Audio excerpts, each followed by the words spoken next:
All right, let's see. We good? Good? Are we good? Yeah. Okay. Okay. We good. Okay.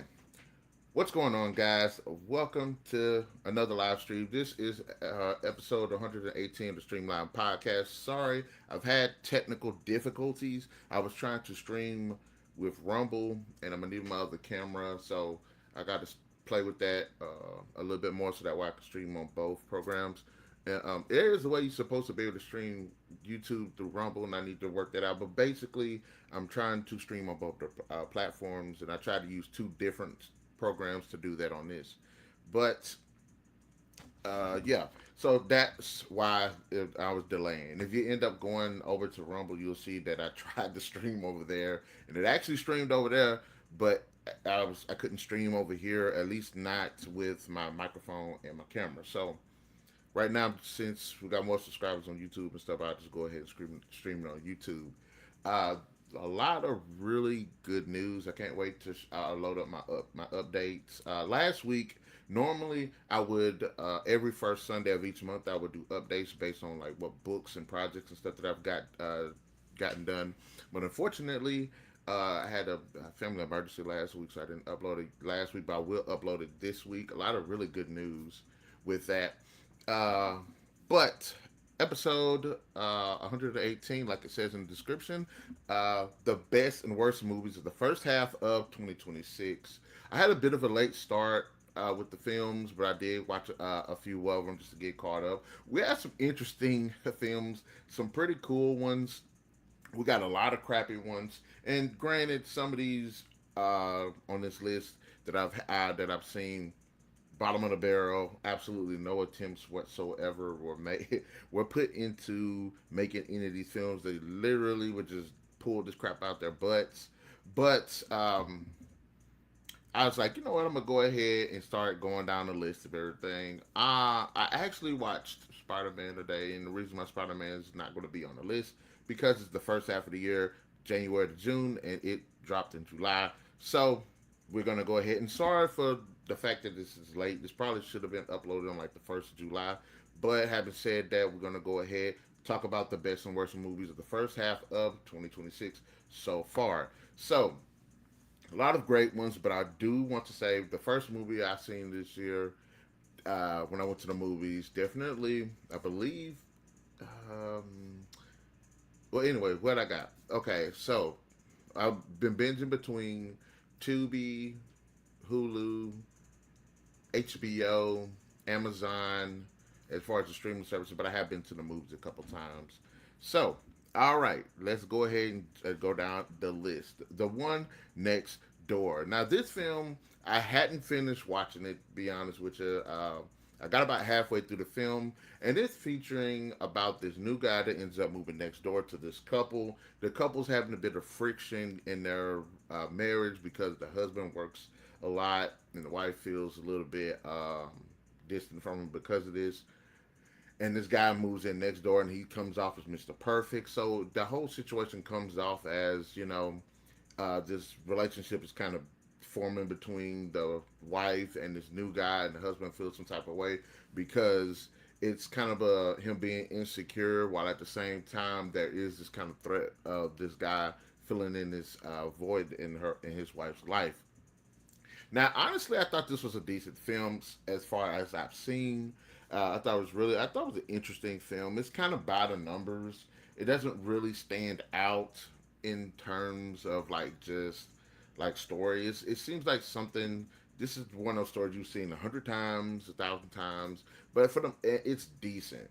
See, when I watch movies like this, where it's like the story and the formula has been repeated, at least if you can't innovate with it, at least do it decently. So I don't really have a problem with it. But I need to finish the rest of the film. I only watched the first half of it.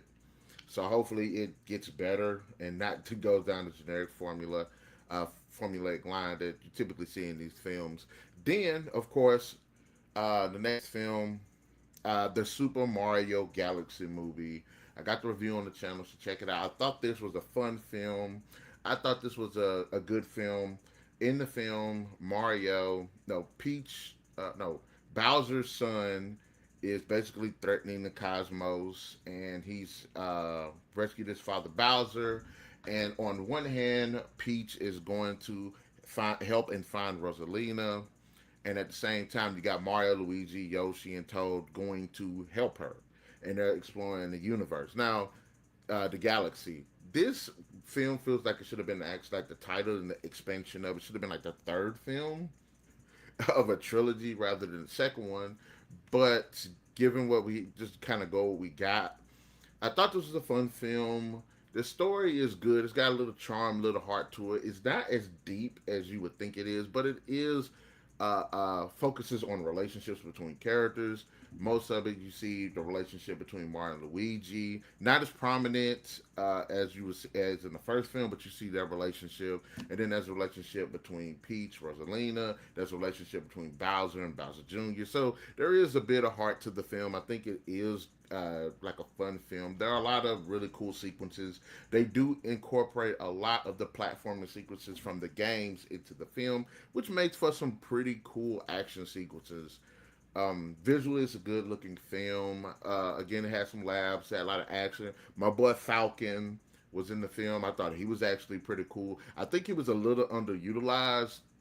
In the first film, Mario ends up interacting with Donkey Kong, and Donkey Kong does get a really good sizable screen chunk of screen time in the film, and I think Fox almost gets almost as much, but I don't think he has as much. He doesn't stand out as much as Donkey Kong did, even though he does some really cool stuff. So it was cool seeing Fox and everything, and of course, this is going to open up, the next Mario movie that's going to come out. What character is going to make a cameo in it? Rob was in the movie. That was actually pretty good too, and it was pretty fun scene too. But it was cool seeing all of these characters from throughout the entire Mario video game franchise. It was actually pretty cool seeing that. One of the best video game movies.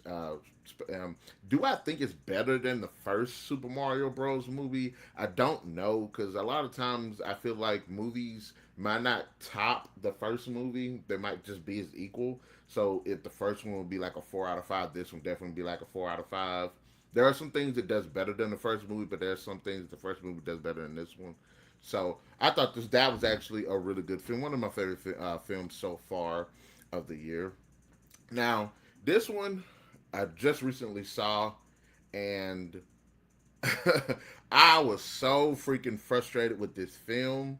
There were so many missteps. There was so much bad writing. I was like, good God. And that is Lee Cronin's The Mummy. Most of the problems I have with the film is just the writing, especially the writing of the characters. I think these are some of the worst written characters, and it kind of goes to show that kind of with this frustration that I've had with films for a while, where we have characters are just so freaking stupid. They're dumb. They make decisions that don't make any sense. There's no plausible reason why.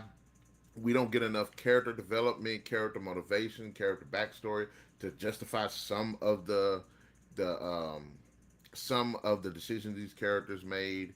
Like, um, the film is about this family whose daughter ends up being kidnapped by this cult, and they end up finding her later as kind of like this, like, uh, I don't know what to say, emaciated. Like, she looks messed up. She looks tortured and messed up. In fact, if you play Gears of War 2, the scene where Dom found his wife, where the Locust was torturing and experimenting on people and stuff, that's what the girl looks like. She looks like something out of left field. So they bring her home to try to take care of her. And to some extent, as the movie's going on, things are just wild. And this girl's wilding out, doing all types of creepy stuff. And for the life of me, I could not figure out why this family like had this girl there. It didn't really make any sense. Now there is a scene where mom and dad are talking, and the dad is like, "Okay, we can't take care of her," and I was like, "Okay," and the mom kind of claps back, and to some extent, I understand because this girl's been missing for 8 years, so that you're afraid if you let them go. The perception is She's afraid that the girl goes away to wherever it is they could have sent her to get her help, that it could potentially happen again. I understand that part of it, but I don't think the movie played enough on that to make it make sense for them to have, especially when this girl's wilding out, especially when she's a clear threat to the family, the kids, and just it's just a crazy movie. The fact that they call this the Mummy, I don't understand why. I mean, I do understand, but I don't understand because this has nothing to do with a damn mummy. It doesn't. This is a demon possession film, and like I said, it's really the character, the way the story is written, because like there's so much frustration that comes with this film. The parents make the worst decisions when one of them they're seeing these things that's going on. They're not really talking about it. They're not really addressing it. When the kids are kind of having to deal with it, they're kind of being complicit due to the fact that they lack any action going on with this film. It doesn't really make sense for them to kind of even stick around. Also, another issue that I've seen in this film is just generally the lack of communication between characters. When things happen, characters should tell the other one. Like there's a scene in the film where the dad finds out that their daughter could potentially be possessed by this demon, and there's evidence to show it. Does he tell the wife? No, he doesn't tell almost any. He tells people that ain't got nothing to do with the personal deal with the situation personally. You think he would tell the grandma? You think he would have told the wife, "Hey, I found evidence that you know our daughter is under possession. I found evidence of all of this stuff," but he doesn't tell his wife. People don't communicate. Things are happening in one part of the house, and somebody could clearly hear it, but they don't hear it for any. They don't hear it in another part of the house. You know what I'm saying? It's stupid. It's just a frustrating film. I thought it was dumb. I thought it didn't make any sense. I thought nearly all of the characters were made bad decisions. Hell, there was a scene where one of the few characters the one character I did like was a cop. She does something stupid. She finds out where the girl. She believes she finds out where the girl was kidnapped, and instead of taking like a couple of officers with her, she just goes there by herself. So I was like, nobody knows you went there. They could have killed you. You wouldn't even know what happened. And even if you look at the story itself with them taking this young girl and putting this young girl in this demon body, and I'm thinking, there's plenty of people in the world you could probably do that to, and not a little girl. So it's one of those films like it's an interesting idea. I don't mind the concept. Unfortunately, I just don't. I think the movie's just crap. I was so frustrated by the end of the film. It just it was a bad. It was one of those movies that was bad, but I think it could have been better. Now, a film that was absolutely trash is Scream 7.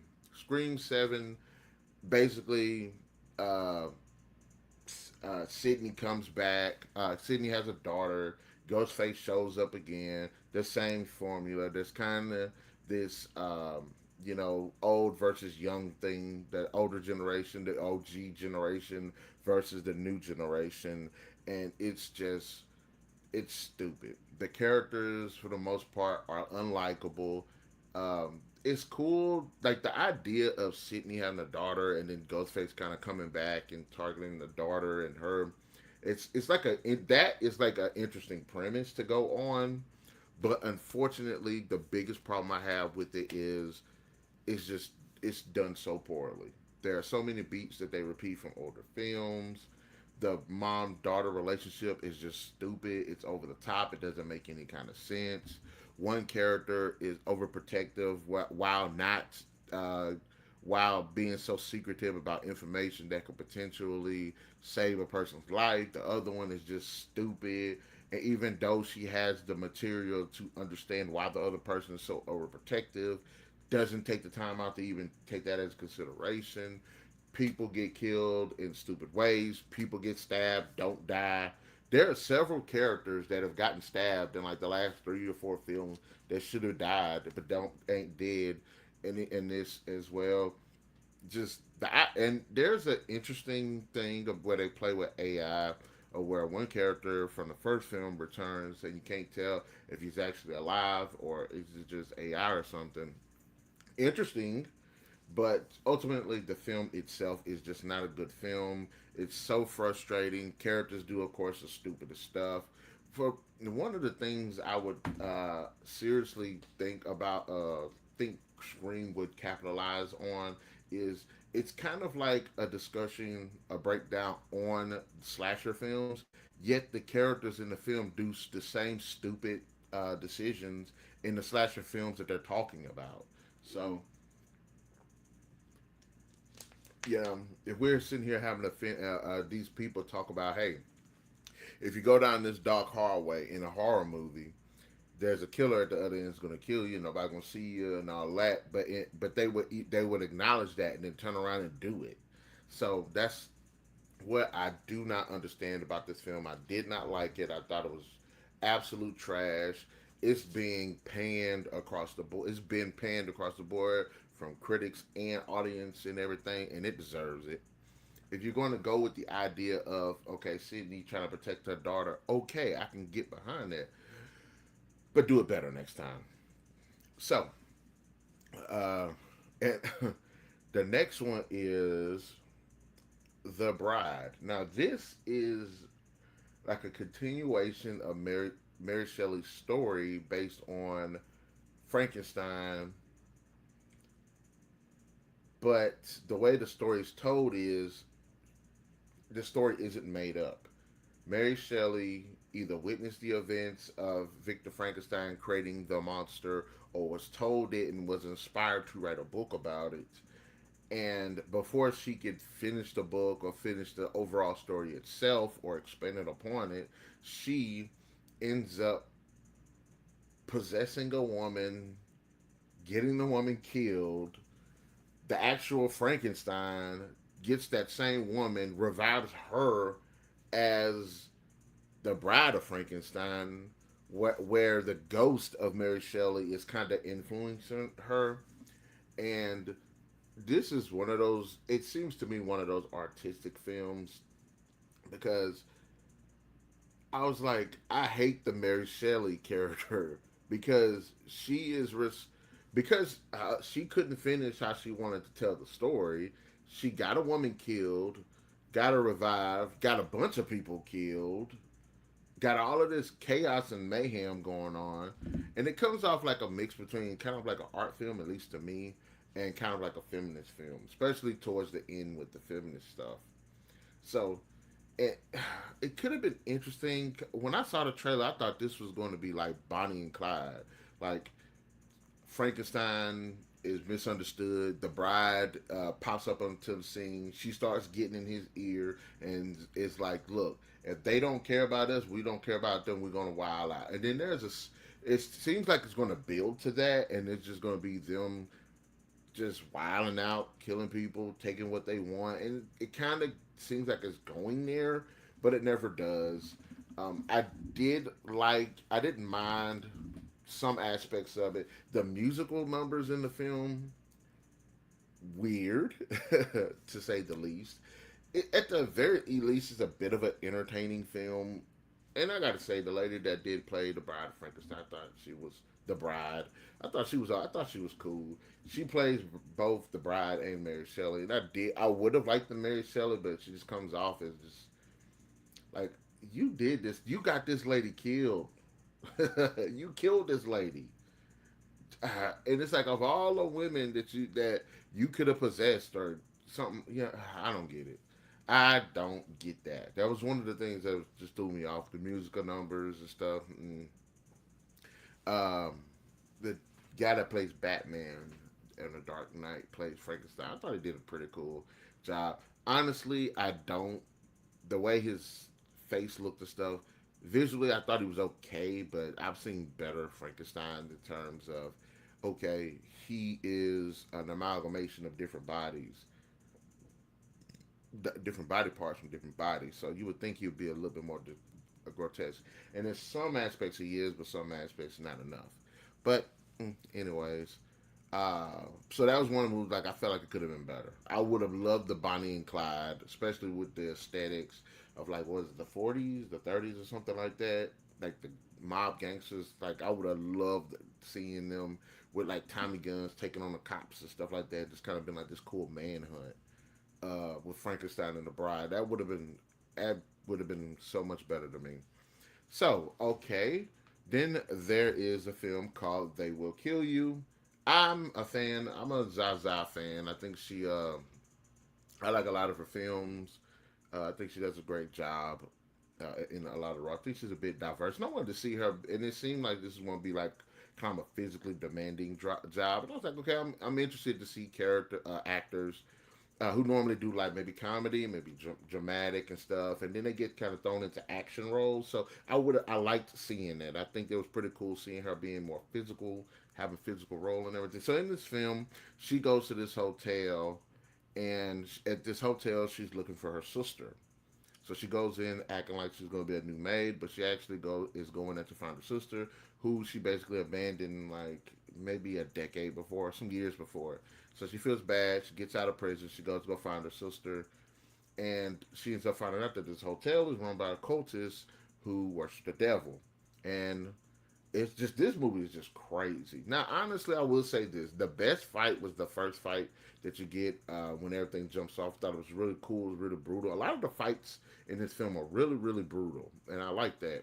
The idea behind the cults, their abilities, the different personalities. That's one thing I can say. The personalities did stand out too. I thought all of the characters stood out.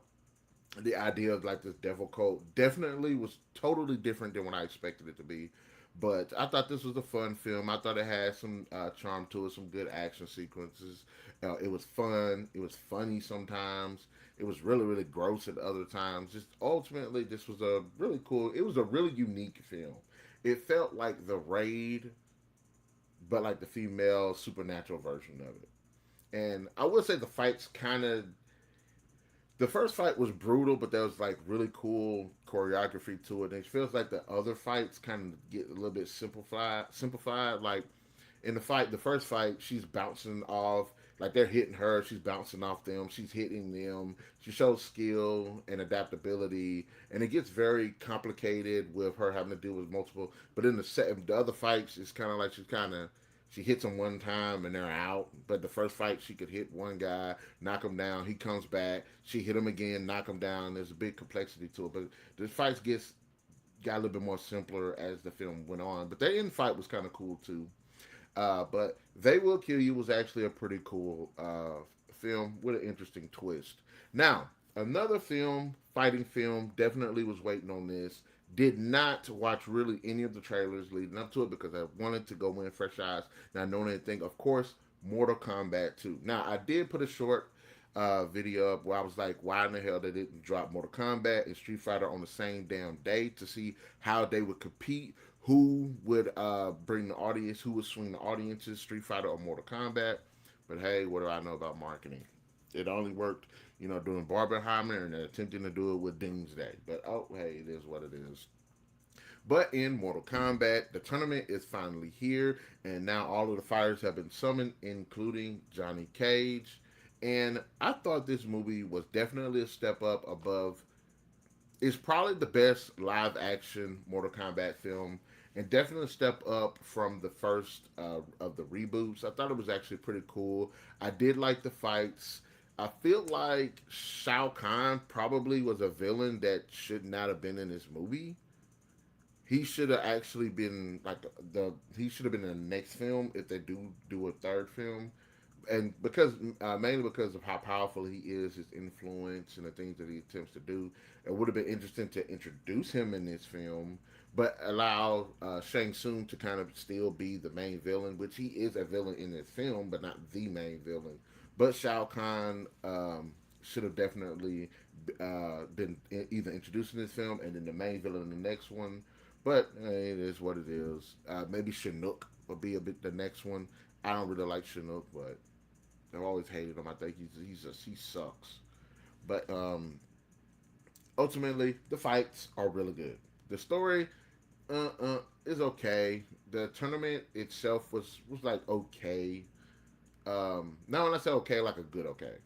It could have been better, yes, but they were okay. And I would have liked to see more of the villains because really the biggest one that you don't see like the roster of MK villains in this film. Like, in the first film, you got Melina, you got some guy nobody knows with a hammer, you got Sub Zero, um, you got Cabal, but in this one, all you pretty much see is Jade, Katana, Shao Kahn, um, and you see Quan Chi, but he's not a fighter. And then you got what's his name? Sub Zero comes back as New Sabat, and then you have Shang Tsung.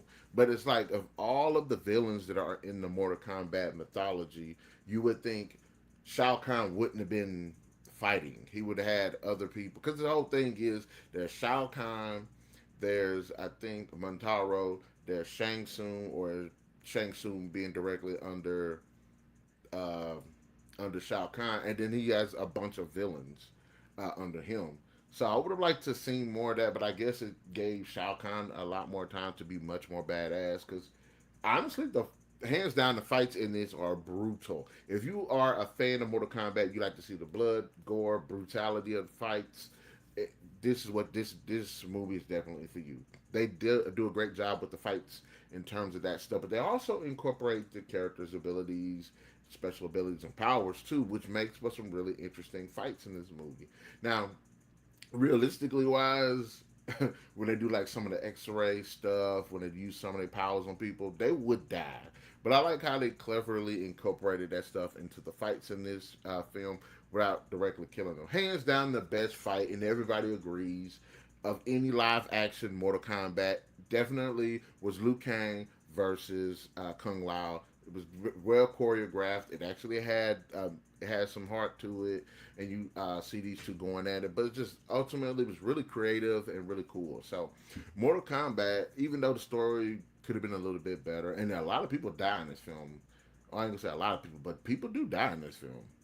Even Cole comes back in this film, and he's more of a side character, but he was done better in this film. I feel like than he was in the other film. So, Mortal Kombat 2, great film. It was okay. Best Mortal Kombat live action that we got. So, moving on, Supergirl. A lot of controversy over Supergirl of where it's just a bad, terrible film. Now, I read the Supergirl Woman of Tomorrow graphic novel before I watched Supergirl because I wanted to get the reference. I will say, of course, like everybody else agrees, the graphic novel superior. It is. Is Supergirl as bad as everybody make it out to be? Is like the worst superhero film? No, it's not. There's plenty of worse superhero films out there, comic book films out there, worst movies of all time out there. I got a bunch of them on this damn list. So don't tell me that that movie is the worst movie of like 2026. I got a bunch of them right here.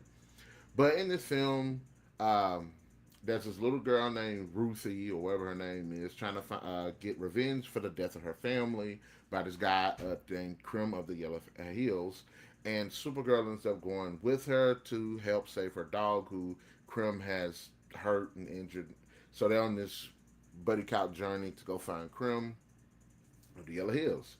And I did like the girl that played Amelia Alcott. I thought she did a great job as Supergirl. Now, if you don't like the way Supergirl's written, if you don't like Amelia Alcott or whatever, fine. But I thought as Supergirl herself, going through the things that she was going through in the film, because when I initially saw her being drunk in Superman film, I was pissed. I was like, really? Do we have to do this? Where she's just pissed? But then I end up watching, and I seen the trailer for Supergirl when it came out, and I was like, you know what? Why is she drunk? I said, this girl just lost a whole planet, lost all her people, lost all of her family, of course. And I was like, people on Earth now would drink and get sloppy drunk and get messed up for things far less than that. So my whole thing was I wanted to see how she dealt with the trauma. And in the film, to me, I thought she did. I thought her building as a character over the trauma and stuff, with the way the flashbacks work, with her, um, you know, her planet with her family in Argo City, the death of her planet and the people, how she came to Earth and adapted to Earth, her dealing with Clark, and just kind of the situation that we see throughout the film. I thought it worked, at least on her account, dealing with her trauma. Now everything else, not as good. Ruthie, the girl, plays Ruthie. I thought she was okay. I thought she was good as a character. Doesn't look like the character. Changes to her storyline didn't make any sense to me. The Criminal of Yellow Hills, literally one of the worst villains from a comic book that I've ever seen. The design sucked. He had no presence. Now, initially, the first like 3 minutes of him when he's on scene on the screen, great introduction to the character. He looks stupid, but a great introduction to the character. He looks menacing. He has a really good line. It's a good setup, and then after that, just all the way down to the ground. So, uh, but and then I thought a lot of the action, some of the action scenes were actually pretty cool. I'm a fan of like one take, so if you can shoot a good scene of somebody fighting like 30 guys in one shot, I don't mind it. And then I wanted to see her, kick some butt, which she does do. But like I said, it could have been better, but it's far from being the worst film. Especially, it's far from being the worst comic book movie, and far from being the worst movie this year. So I liked it. Honestly, I thought I liked it. Like I said, I'm not saying it's the worst film, the best film in the world, but I liked it despite the flaws. Like I said, I actually said I'd even buy it. But maybe it's because I am a Supergirl fan because I like Supergirl. She's one of my favorite superheroes. So, um, the next film. Now, this one, I definitely have some issues with. That Scary Movie 6. One of the things that I have with Scary Movie 6 is this. I think that the film itself, it just relies too much on nostalgia. Way too much on it. I think it would work if they would actually taken the time out to do something original, but they don't. They let's see. I have no idea what I just did. Oh snaps! Hold on.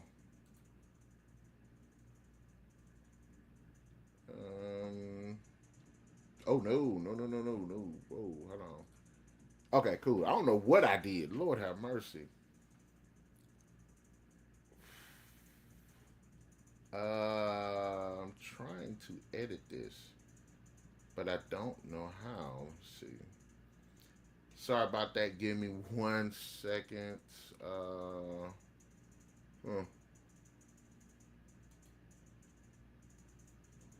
Oh, hold on. Nope. No, that ain't gonna work. Let me see.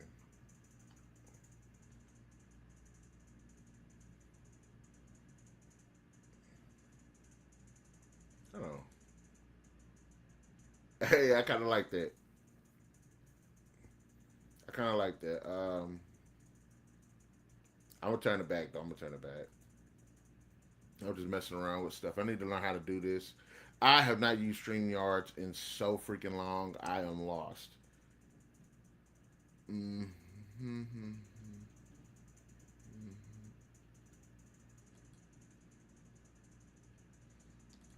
Okay. I am just doing all type of stupid stuff. Okay, so I was trying to change the background. Damn it.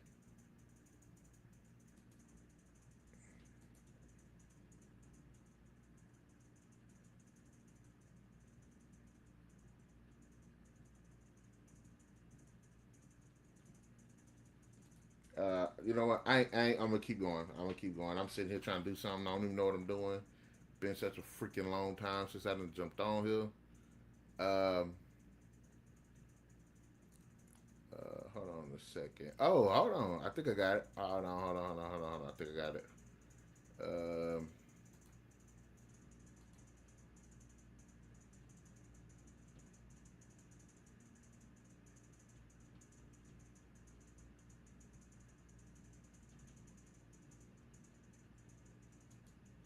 Oh, that's stupid. Hold on, let me see.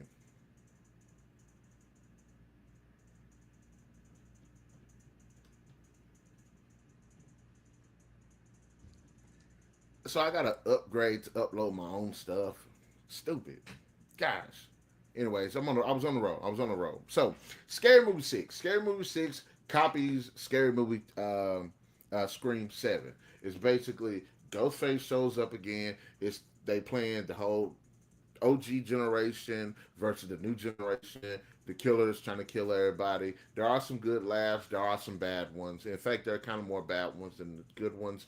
Actually, the problem I have with this again, like I said earlier, that they play off a lot of what the other ones, the other film did, especially since the main cast came back. The Wayans brothers come back. Regina Hall came back. The chick, Chris Pratt's X came back. Like everybody's back and everything. We see some, and cool enough, we see people from older people, some people and characters from like the douchebag from the first movie, the one who was saying, "Say it, city, we take this to our grave." He was punching her. Him, he comes back. The guy with the hand comes back. I feel like there was like three or four of the people from the other movies that came back as well. But this movie is pure nostalgia.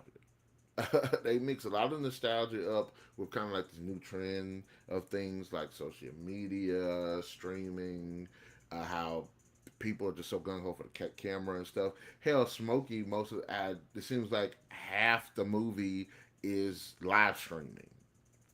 And Ghostface is chilling with them. So there are some interesting bits in it, but I do will say this: a lot of these scenes don't add up together. Like the scene with the guy who was like, well, "Take this to a grave, take this to the grave, Sydney." That guy, he never interacts with the other ones, so it seemed like it was like a skit. And then when he gets killed off, nobody even talks about it. So it felt like that was a skit. Like they just tacked him in for that scene, but it's not like you see him interacting with the other guys or anything. That's kind of like the biggest problem I had with that. And then uh, it don't feel cohesive, like one cohesive story. It just feels like they just threw stuff together. The whole movie felt like things were being thrown together. There's some sequences from Sinners where one of the Ray, you want to do what Uncle Ray? You want to play with Uncle Ray? His character, they're combining Sinners beginning with this stupid thing that happened on the internet where this guy was like, "I'm not gay no more," and he's in church wilding out and stuff. And they put it, and they kept dragging it on. It's like, no, get the line out and move on. They drug it was something that could have been knocked out in like 20 seconds if they played for like 5 minutes. And it just drags on with almost all of these jokes and stuff. I still don't understand the whole Sinners second part. There's a party going on, and in the party, uh uh Regina Hall, like all of the main characters are there except the daughter's boyfriend, and the sister.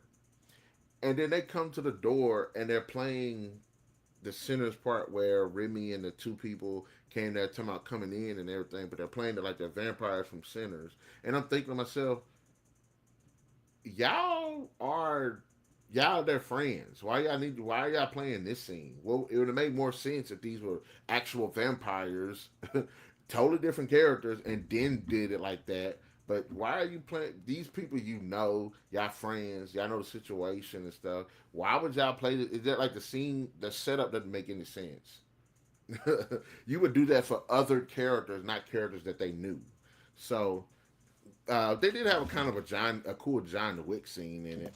I thought that was actually pretty cool, but it was stupid. I wish to God that they could have worked it out better with some of these laughs, less nostalgia. Uh, like that the scene again with the streaming, Smokey, the and kept Smokey kept getting up with Ghostface. The what Ghostface did. Hell, Shaq comes back. Anthony Anderson comes back. Yeah, they do bring a couple back from other films. So I wish they'd have did a bit better with that. Actually, make a cohesive story, then sprinkle the jokes throughout, and then incorporate the jokes into the story. And then for some of those jokes, don't string them on like forever. Don't sit here and have 5 minutes based on one joke. You could have knocked that joke out in 20 seconds and then kept it pushing. So, and then just kind of the concept of like the OG generation versus the new one just wasn't done right. Just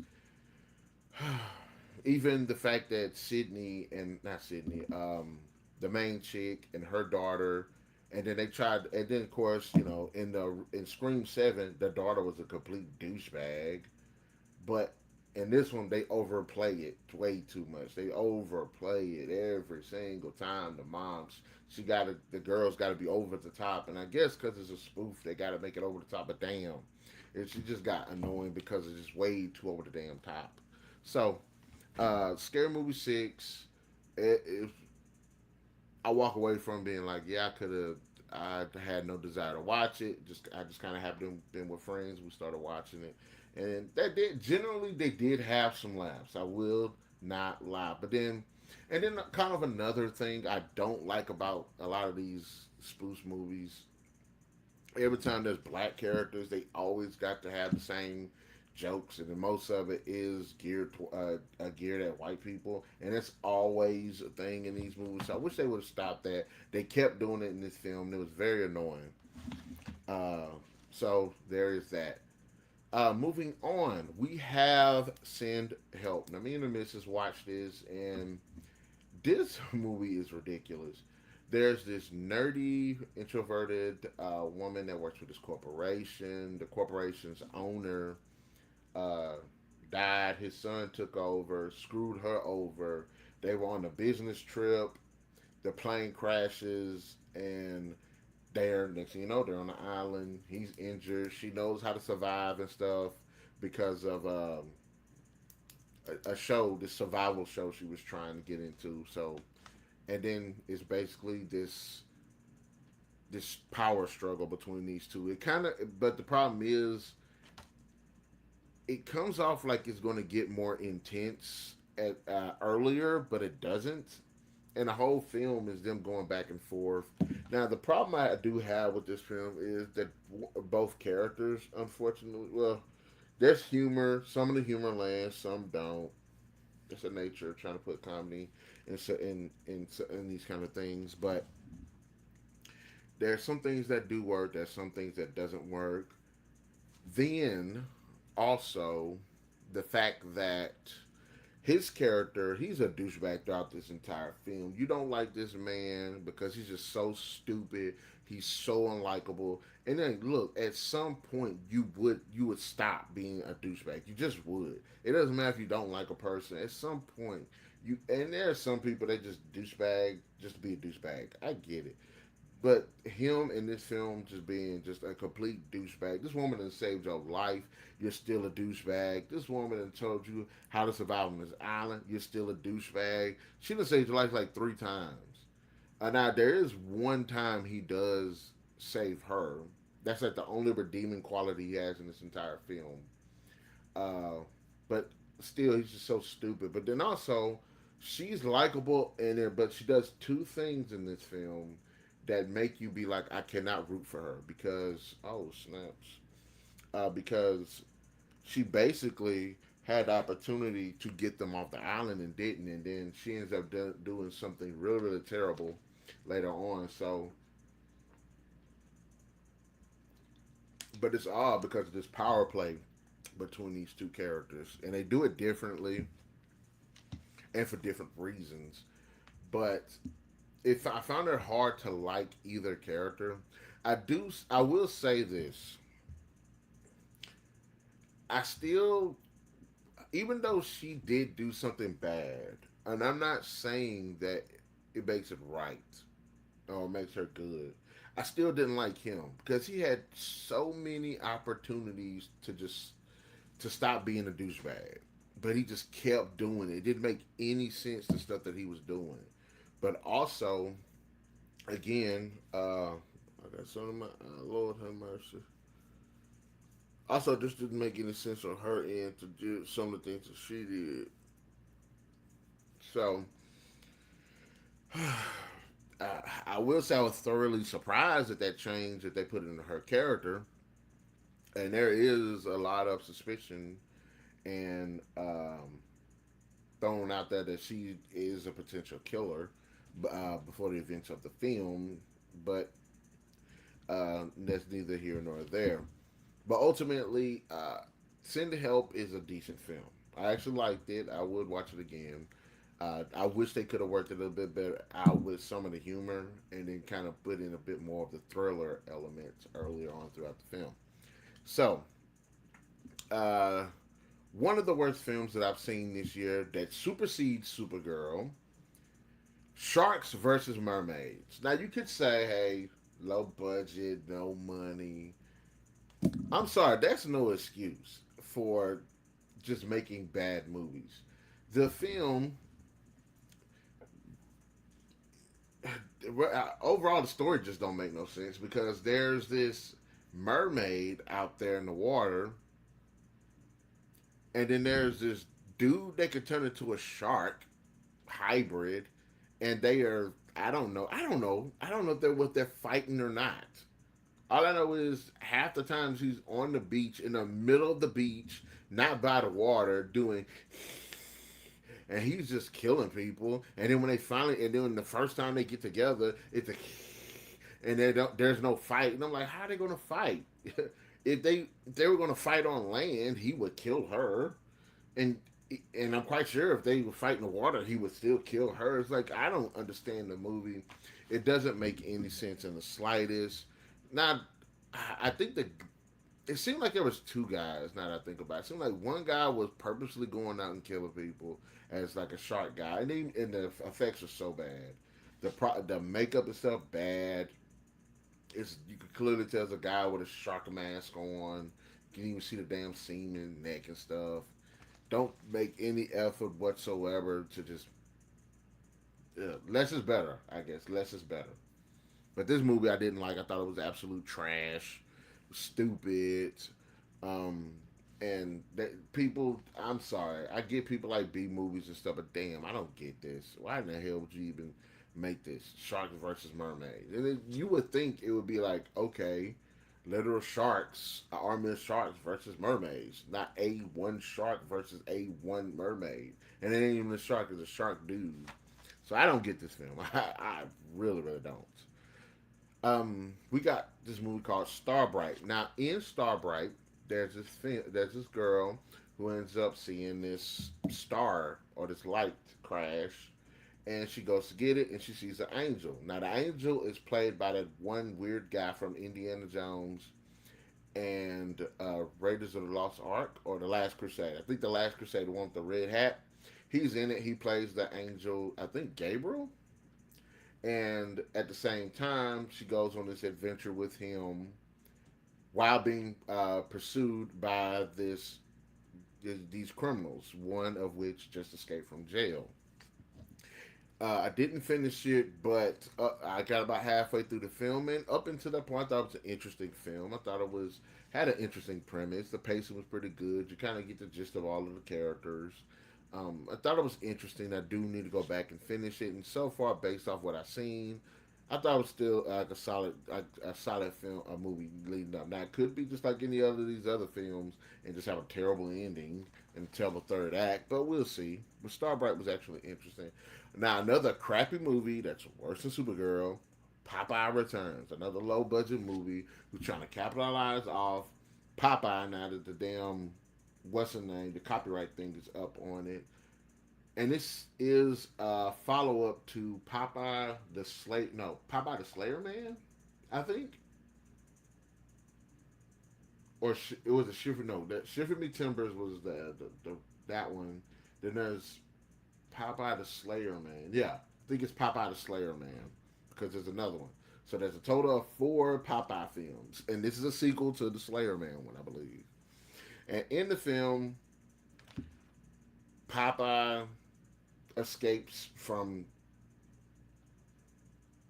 I don't know Arkham, some some poorly maintained and employed prison, and he's going after some people for some reason. I don't honestly understand what Popeye was doing in this film. But they try to play him off as more of a supernatural threat in this film. He's like a supernatural threat in all the films, but they try to make him make. They try to give him this really kind of interesting supernatural thing, like Victor Crawley, like Jason, where he is one with like the swamp and the water pond and stuff. He kind of shows up like fog and stuff. There's like the chain and the anchor. They try to give him kind of like a mythology a little bit. And no, wait, the girl. Yeah, okay. The girl from the previous film who you thought he killed, she survived, even though it's a totally different woman and she looks younger than she did in the first film. For some reason, I don't know why. And he's coming back to this camp, I guess, and I guess that's them kind of playing off Camp Crystal Lake. And he's, I don't know. The whole time there's this like group of guys just after him too. The security force is kind of after him, and he's killing people. There's the girl comes back there to the camp with the main chick. She ends up running off. Everybody's looking for her, and while they're looking for her, Popeye's killing them. And it's a bad movie. It's terrible. It doesn't make any sense. The it This is one of the bad movies I just laugh. I get frustrated, but I laugh at it because it's just so freaking stupid. The mythology doesn't really make any sense. You can't tell if Popeye is actually. They try to play like he's actually human at times, but they say but he's got these supernatural powers. But of course, the powers pop up just whenever the plot says so. Nothing's consistent about his character. He looks like crap. He's the actor playing them does a crap job. The characters, of course, they're not written good. The direction's bad. The dialogue's bad. The it's low budget, and you can make some good movies with a low budget. You just gotta give a damn. And I get that they just pumping stuff out, and I don't know how in the hell that they're being subsidized for this, but they don't give a damn when they make these movies. And some of them I think okay. This one, no, it was crap. Just the mythology was just, and I'm actually interested in somebody being able to make a horror, Popeye horror movie and make the mythology interesting, make it deep, make it cool, make it immersive. But when you watch these type of movies, you don't see no interesting, fun mythology behind Popeye the Slayer Man. So, and even the ending, I was like, what kind of crap ending was that? That's how y'all capture him, really? So, I did not like that film. I hated it. Now, a better film, I didn't think it was going to be better. It's called I Know Where You Live. Now, in this film, there's this woman who was hurt by her previous relationship. She's doesn't, and when she dates and stuff, she's more to herself. She's not really dating, but she has this rule. She doesn't, anybody that she's dating, she doesn't want them to know where she lives at because she used to have a stalker. And she ends up meeting this man. They get close, and then things start going left. Interesting film. I liked it. There's definitely by the numbers is kind of is a bit more formulaic. The whole I don't want you to know where I stay at thing is kind of an interesting tweak to it. But ultimately, I thought the film was a little bit too formulaic. When you find out what's actually going, of course, you got the overzealous friend that just can't, that don't got a life of her own, constantly in this girl's business. She gets taken out, and then of course when you end up finding out who the stalker is and stuff, you're like, oh, I kind of figured that. But it's good from a production side. It looks good. The directing's good. The performances are pretty decent. But just the problem is with films like this, it's so formulaic. But all I can ask is if it is formulaic, it's done well enough to be still entertaining. And I was entertained with this film, so I didn't really have a problem with it. Um, Another one of these crappy movies that I watched, Aladdin. Now I'm not sure if the first movie came out this year and then the second movie came out this year, but due to the production value and how bad these films are, I can believe that both of those films came out this year. So I'm just gonna say Aladdin and Aladdin's Revenge both suck. Now Aladdin, this girl, her man, her friends find a lamp. The lamp makes them kill each other. That's it. Aladdin's revenge. She goes to a rehab. The lamp shows back up. The lamps makes them kill each other.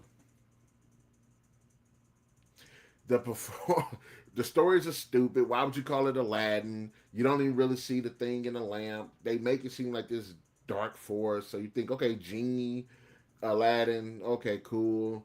It has nothing to do with the Aladdin story whatsoever. Even if you put the lamp, just put the lamp in there, it has nothing to do with it. The lamp is just crappy prop, and then like these movies are so stupid. Like the idea of the obsession over the lamp can cause people to turn on each other through greed or fear, paranoia. That would have made for a much more compelling story. And to some extent, you see what they were, I guess they were trying to do. But they failed on every level with this. Every level. Those characters, again, poorly written, poorly acted. It felt like they just said, hey, sitting here for 5 minutes and just say whatever, and we'll just record on that one take. And I like one takes, but not those types. No effort whatsoever put to the location, put to the acting, writing, directing, dialogue, nothing. Then the second Aladdin's Revenge was even more stupid because now the woman knows about it instead of just damn leaving the place because she knows what's going to happen. And then everybody's overly interested in it. And I was like, if you're gonna destroy a lamp, and I just want y'all to just level with me. If you're gonna destroy a lamp, wouldn't you smash it? What they do, they light a small fire and just put the lamp on top of it, and that's it. I'm like, if I'm trying to destroy a lamp, I'm not finna set on fire. I'm gonna go get a hammer and just lay waste to it and smash the thing up. But so they're surprised when that little bitty fire didn't destroy it. So just and then of course both these movies suck. I don't care if the first one came out last year. I'm including in this one, but Aladdin sucked. Aladdin Revenge sucked. The fact it has nothing to do with Agrabah, Aladdin, Genie, and look, Aladdin ain't the first. The Disney Aladdin ain't the first Aladdin. It's not. But the fact that they playing with it because of the whole, you know, Disney, the rights and all of that stuff. But it's just stupid. I would even been like, okay, if they put some like, I don't know, some Middle Eastern stuff into it, just something, the mythology or something. Just a stupid movie. Just both of them, freaking dumb. I don't see how these people make money. But something a bit better. There's a movie called Lure. In the film, this guy ends up going to meet this girl at a house. She's kind of having to get together, and when he gets there, he finds out that the woman is crazy. She's got four other guys uh, captured, and basically they're going to play a game to where the last man standing, she sleeps with them to have a kid. Interesting film. I thought the guys were kind of stupid because when things were going on, I'm like, it's, some of the guys were doing things that didn't really make sense to me. Like I'm like, I get you have the hard ass, I get you get the smart ass, I get you get the person that just like, I just got a mouth off, I just got a mouth off. But I'm like, this chick is crazy. I ain't finna mouth off to this girl. It's not like they try to seduce her. It's not like they try to play mind games with her. It's not like they do anything like that. They literally, well, especially this one guy who gets stabbed in the leg, and I'm like, that's what he gets because he was stupid. What you think she's gonna do to you, dummy? Now the film kind of gets a little crazy towards the end, and the ending was a bit. I didn't see it coming. Not that I didn't see it coming. It was a bit different than what I expected. Felt like there was no resolution almost. But the film itself, the whole setup of hey, this woman is trying to basically cull the herd to get the strongest male, And I'm sorry, there's a better way to have done that than what they had in the film. The games that they played in this film were stupid. I'm like, I understand you want the, you got five guys, you see something you like in all five of them, and you want to see which one is the best one before you can have, procreate with them and stuff. But I was like, you could have did better than this. You could have had some arena matches going on. You could have had some Saw type stuff going on. There's only one sequence where it was like, I felt like, okay, this is some extreme stuff. Where I understand it'd be hard for somebody to the scene. I'm going ahead and just spoil it. The scene where they're all these guys are in this basement or something. They're chained up, and each one of them has a part of their body that they have to destroy in order to survive the round. One guy had to like burst their eardrum. One guy had to poke themselves in the eye. One guy had to, I think, cut off a finger or something like challenges like that would make more sense. Where I'm be like, I understand, but kind of like the earlier games that they played were stupid. But I thought it was an okay film. I just kind of wish they had better games. If it's gonna be that brutal, be brutal. So, and then we have another film, Bride of Frankenstein awaits, which is, I guess, a ripoff of The Bride. I could not finish this movie. It was stupid. This guy, this girl get married. She died. Next, you know, he's trying to bring her back to life, but the guy that he enlists to help him says you gotta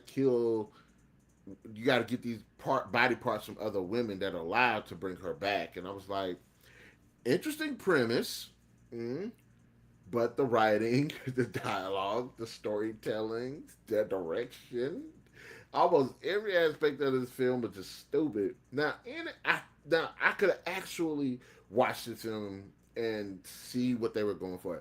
Back in the day, there was a movie. I can't remember what it's called, but this woman, there's a man, and this woman. The woman got in they got into an accident. The woman got decapitated, and what the guy was trying to do was he kept her head alive, but was trying to find another suitable a woman to take her body and remove her head and put the other woman's head on that body. And I thought if the writing would lean more into that on a better level of writing and acting and performances and characters and all that stuff, we could get there.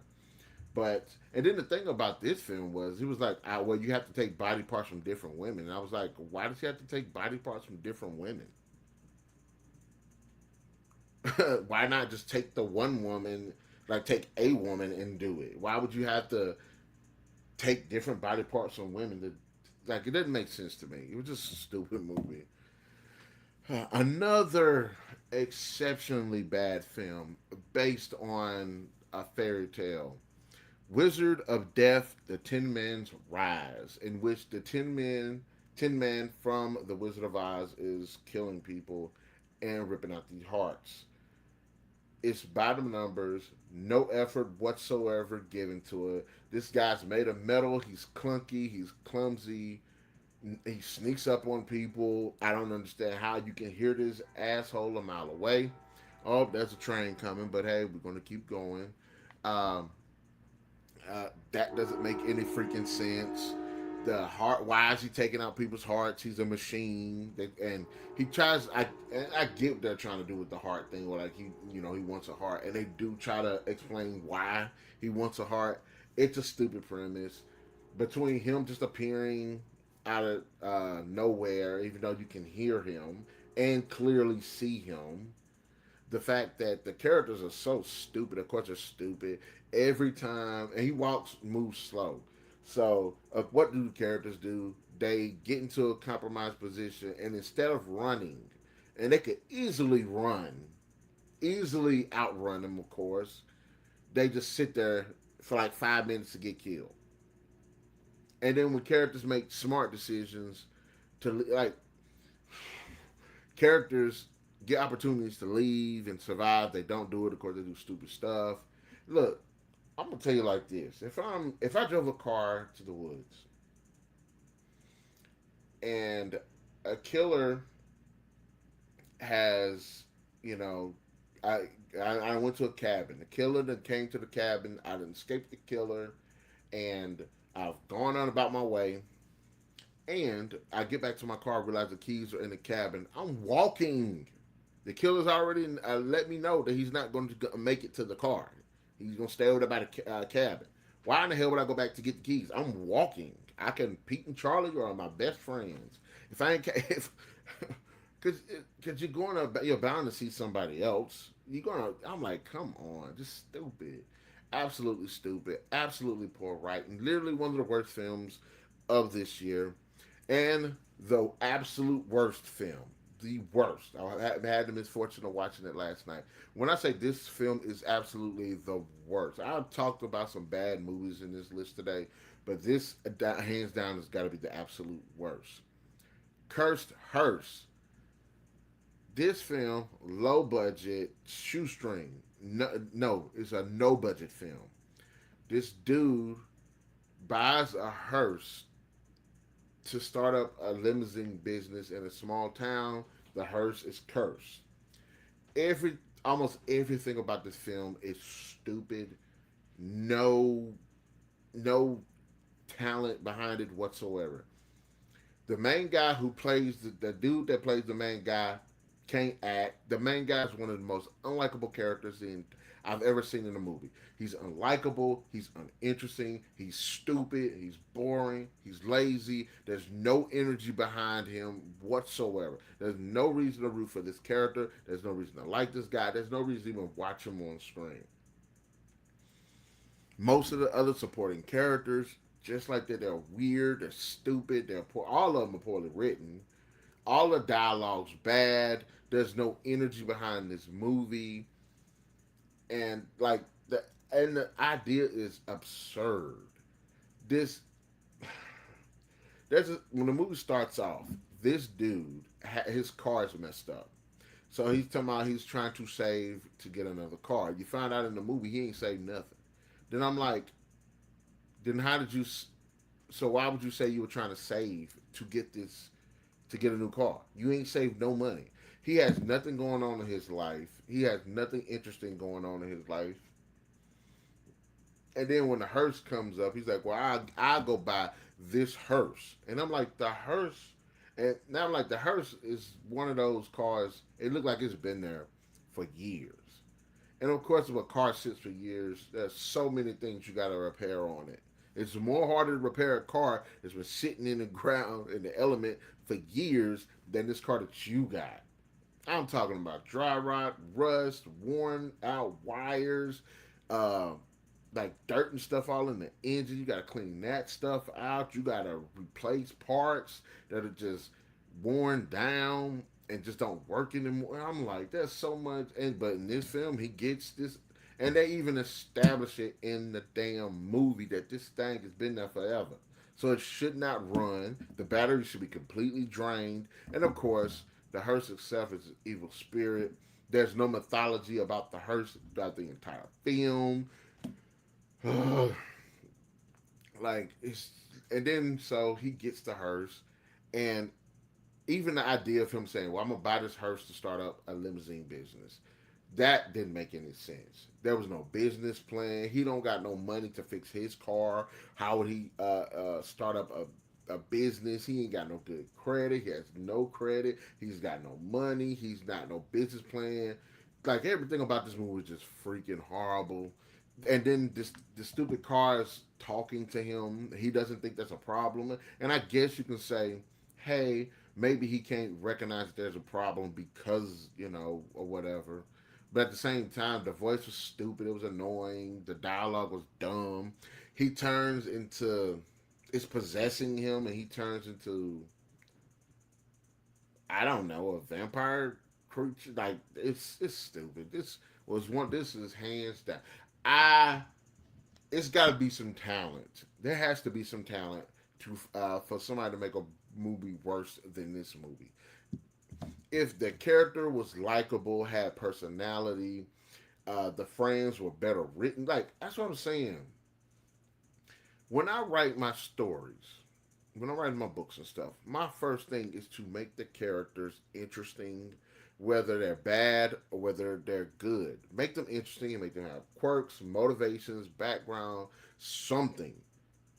my first chapter, I tend to try to do that. And I was like, you could have done it through this guy. You could have said this man was a likable dude trying to get somewhere in life and struggling, and he's trying to take care of his grandma, so he can't do what he wants to do. Like there is, and then like his friends, like there's so much that they could have done with this, and it just absolutely is just stupid.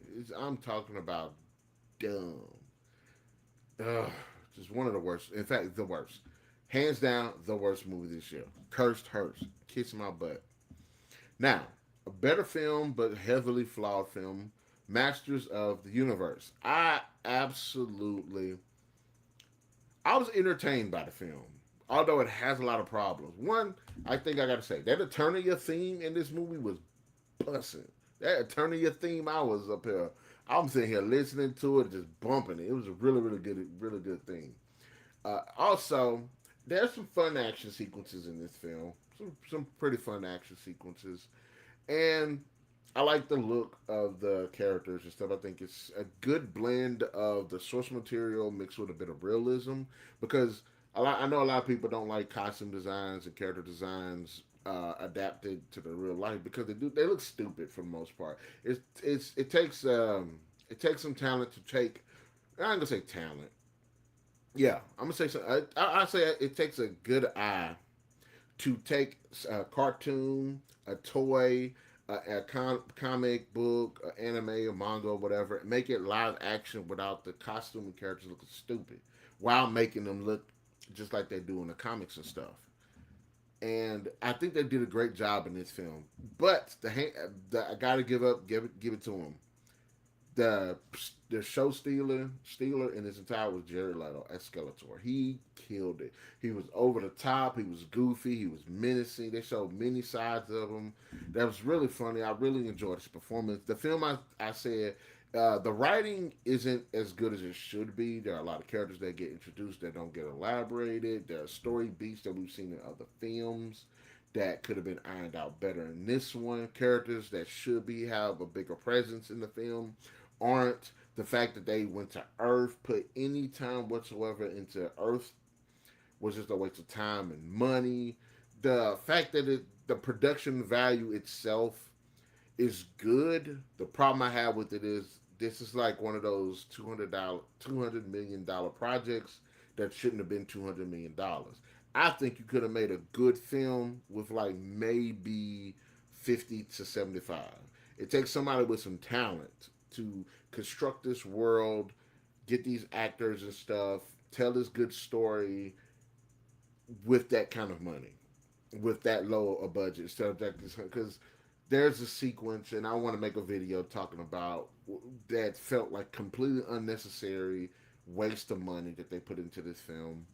The fact that they even cut it to Earth was like another problem. They should not have done that. They could have easily put this story in a smaller area of the kingdom, and it still would have been just as prominent. And then there is kind of like this whole DEI woke stuff that they put into the film, kind of feminist stuff that they throw into the film. The way they put it in the film, and it's kind of like this weird thing where they show like masculinity versus kind of like the more feminine side of men, more softer side of men. They kind of play that up in this film too. As far as that's concerned, I like it to some extent. It works, to some extent it doesn't. So this was still an entertaining film. It actually kind of got me wanting to look more back into the He-Man and the Masters of the Universe franchise. So if it can do that, and it's at this point it's bombed, but the way it ends off, I kind of want to see a sequel. I don't want to spoil, the ending shows She-Ra, so I kind of want to see if they're going to do something with that, or if that's. I think I remember hearing that that they were going to do Masters of the Universe as a film, and then the second film was either going to be released on Amazon or it's going to be like a TV show on Amazon. But I think it's going to be the second film supposed to be released on Amazon. If it is, I'm interested to see what She-Ra can do. And then lastly, The best film so far I've seen this year, absolute best, Project Hail Mary. I thought this was a good movie. I thought it was well written. I thought it was interesting. I thought it was fun. I thought the performances was good. The direction was good. In the film, Earth's sun is dying, and they end up finding out that all of these stars are dying off except for one star. So they send this crew into space to find out why before Earth's sun dies, and uh, through happenstance, the one there's only one guy left, and that one guy ends up working with an alien to figure out what's going on. Great, great. I'm interested. The guy that wrote the book, The Martian, which the Martian film is made based on, I believe, wrote the book that this movie is based on. I'm interested in reading that damn book.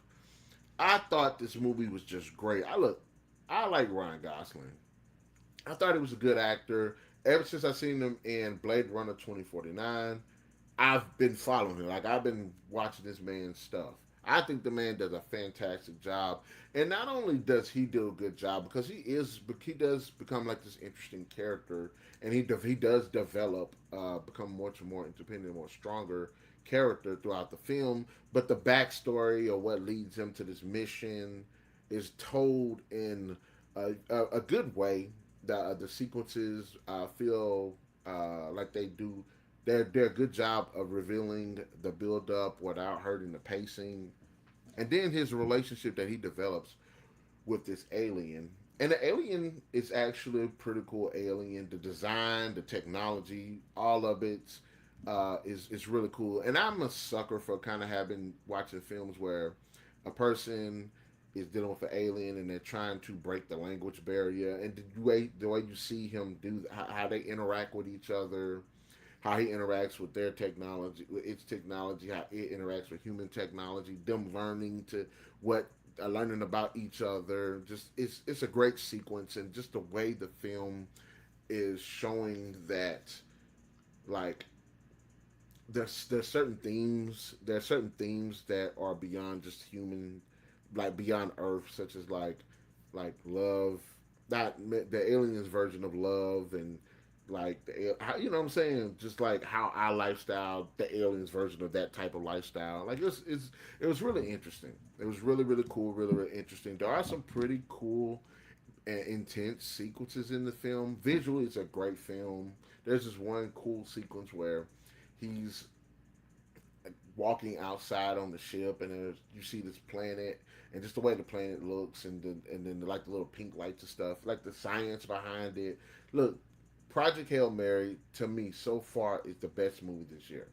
Now it might get beat out by Doomsday, it might get beat out by Doom, but so far Project Hail Mary is the best film this year. I thought it was a really good film. I cannot wait to add it to my collection of movies. But having said that, those are the films that I watched this year. Those are the best and the worst of the first half of this year.